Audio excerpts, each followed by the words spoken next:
கருப்பாக இருக்கிறவங்களுக்கு ஸ்கின் கேன்சரே வராது. கருப்பாக இருக்கிறவங்களுடைய ஸ்கின் வந்து சுருக்கமே விழுகாது.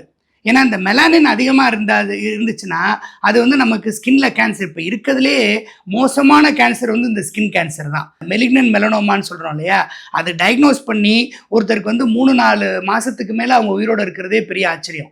அவ்வளவு ட்ரெட்டட் கேன்சர் அது. அது மிக வேகமாக எல்லா உறுப்புகளுக்கும் ஸ்ப்ரெட் ஆகும். ஸோ அந்த மெலனோமாங்கிற ஸ்கின் கேன்சர், ரொம்ப மோசமான ஸ்கின் கேன்சர் வந்து கருப்பாக இருக்கிறவங்களுக்கு ரொம்ப வரவே வராது. ஸோ நம்ம இந்தியன்ஸில் வந்து ரொம்ப இப்போ நானே சொன்னேன்ல, என்னுடைய அனுபவத்தில் நான் வந்து ஒரு 3-4 பேர் தான் பார்த்துருக்கேன் மெலனோமா.